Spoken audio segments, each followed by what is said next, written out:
Hello students, now we see how the sex of the baby is determined कि baby का sex कैसे determine होगा कि जो होने वाला जो बेबी है वो बॉय होगा ये गर्ल होगा ये कैसे पता लगता है। तो इसको देखने के लिए हम देखेंगे इनसाइड द फर्टिलाइज एग और zygote is instruction of determining the sex of the baby. ठीक है, जो भी एग है फर्टिलाइज एग है उसके अंदर इंस्ट्रक्शंस हैं कि जो जाइगोट बना उसमें कि जो भी बेबी है वो क्या होगा, whether it is a boy और a girl. This instruction is present in the thread like structure called chromosomes. पहले हमने पढ़ा था कि सेल के न्यूक्लियस में क्रोमोसोम्स होते हैं और ये क्रोमोसोम्स कितने हैं हमारे में ह्यूमन बीइंग में 1 to 23। ठीक है, जो 1 से 23 पेयर ऑफ क्रोमोसोम्स होते हैं उसमें से 1 से 22 pair of chromosomes are called autosomes and जो 23rd पेयर है जो last pair that is called sex chromosomes. ठीक है, तो उसको हम क्या कहते हैं, सेक्स क्रोमोसोम कहते हैं। तो सेक्स क्रोमोसोम जो हैं वो बॉयज़ में और गर्ल्स में अलग अलग हैं। बॉयज़ में जो सेक्स क्रोमोसोम का पेयर है उसमें एक एक्स क्रोमोसोम होता है और एक वाई क्रोमोसोम होता है, लेकिन जो गर्ल्स होती हैं उनमें दोनों ही क्रोमोसोम्स एक्स होते हैं। तो उनमें हो गए एक्स क्रोमोसोम और मेल में हो गए एक्स वाई क्रोमोसोम। ठीक है, अब क्या है कि the gametes have only 1 set of chromosomes. जितने भी गमेट हैं उनके एक सेट होता है क्रोमोसोम का। The unfertilise egg always has 1 X chromosome but sperm are of 2 kind. जो फीमेल का अनफर्टिलाइज एग है उसमें कौन से क्रोमोसोम होंगे, दोनों ही एक्स क्रोमोसोम होते हैं, लेकिन जो स्पर्म होते हैं वो 2 तरह के होते हैं, मतलब उनमें अलग अलग तरह के क्रोमोसोम्स होते हैं। 1 kind of sperm has X chromosome and the other kind of has the Y chromosome, दूसरे के वाई क्रोमोसोम होते हैं।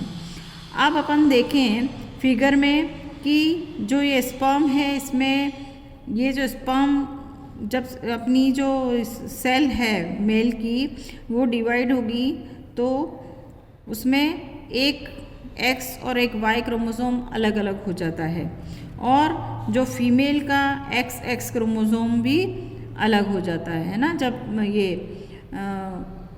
मियोसिस का प्रोसेस होता है, या आप अगली क्लास में पढ़ेंगे। तो अब जब वाई क्रोमोसोम मेल का वाई क्रोमोसोम फीमेल के एक्स क्रोमोसोम के साथ में जो है फर्टिलाइज फ्यूज़ होगा तो जो भी होने वाला बेबी है वो बॉय होगा। ठीक है ना, बॉय में एक्स और वाई क्रोमोसोम होते हैं, इसलिए गर्ल्स में तो हमेशा एक्स क्रोमोसोम होंगे, बॉय में एक वाई है और एक एक्स है तो वाई क्रोमोसोम एक्स के साथ में उसका फ्यूज़न होगा तो बॉय होगा होने वाला जो भी बच्चा है वो। और अगर एक्स क्रोमोसोम एक्स के साथ में फ्यूज़ होगा तो वो फर्टिलाइजेशन होने के बाद में जो गर्ल होगी वो जो भी बेबी है वो गर्ल होगा। तो इससे अपन क्या पता लगा सकते हैं कि sex chromosomes of father determine the sex of an unborn baby, कि जो भी अनबोर्न बेबी है उसका सेक्स क्या होगा वो कौन डिटरमाइन करता है, फादर, है ना। जो कहा जाता है कि जो गर्ल्स हैं या जो वुमेन है they are responsible for the sex of the baby, ये गलत है। केवल जो है फादर है वही इसके लिए रेस्पॉन्सिबल होता है सेक्स के बेबी के सेक्स के लिए, और जो मदर होती है वो नहीं होती है, और उसको ब्लेम करना जो है वो टोटली अनजस्टिफाइड होता है। अब आता है hormones other than sex hormone, कि सेक्स हार्मोन टेस्टोस्टेरोन और एस्ट्रोजन के अलावा भी हमारी बॉडी में कई हार्मोन्स होते हैं। The hormone secreted by pituitary gland are testis and ovaries to produce hormones Apart from the pituitary, the testes and ovaries, there are other endocrine glands in the body such as thyroid, pancreas and adrenal glands. तो ये और भी glands हैं हमारी body में जो कि बहुत सारे फंक्शंस करती हैं। अब अपन डायग्राम ये देखो तो इसमें हम देखते हैं कि पिट्यूटरी ग्लैंड जो है वो हमारे ब्रेन में बीच में एक ऐसे थ्रेड लाइक स्ट्रक्चर से ऐसे लटकी हुई रहती है ना, और ये मास्टर ग्लैंड कहलाती है और यही ग्लैंड जो है वो और सारी ग्लैंड्स पे कंट्रोल, उनके सिक्रेशन को कंट्रोल करती है। अब अपन देखें कि जो भी कुछ डिजीज़ेज़ हैं they are cause deficiency diseases, जो कुछ मिनरल्स की डेफिशिएंसी से या कुछ ऐसे हार्मोन्स की डेफिशिएंसी से होती हैं। जैसे कि गोइटर जो डिजीज़ हैं वो थायराइड ग्लैंड में जो प्रोड्यूस नहीं होता है हार्मोन थायरोक्सिन पूरा, तो उसकी डेफिशिएंसी से जो डिजीज़ होती है उसको गोइटर कहते हैं। तो जब गोइटर होता है तो हम क्या करते हैं कि आयोडीन की कमी से ही होता है, तो आयोडाइज सॉल्ट जो है वो खाने की सलाह दी जाती है। इसके अलावा जो डायबिटीज़ है ना, डायबिटीज़ डिजीज़ है जब हमारा पेनक्रियास जो है इंसुलिन इनसफिशिएंट क्वांटिटीज़ में इंसुलिन बनता है उसमें, तो डायबिटीज़ जो है वो बीमारी हो जाती है। तो इसको रोकने के लिए हमें क्या करना है कि प्रॉपर डाइट लेनी है, हमारी लाइफस्टाइल जो है वो बिल्कुल प्रॉपर होनी चाहिए, वॉक करना और शुगर जो है वो नहीं खाना है। तो इस तरह से अपने को डॉक्टर्स के इंस्ट्रक्शन के अनुसार जो है रहना चाहिए। इसके बाद में adrenal gland which secrets hormones maintain the correct salt balance in the blood. और जो एड्रिनल ग्लैंड होता है वो एड्रिनलिन हार्मोन सीक्रेट करता है और ये हार्मोन जो है हमारे बॉडी के अंदर सॉल्ट का बैलेंस करेक्ट करता है। And it helps the body to adjust the stress when one is very angry, embarrassed और वरीड।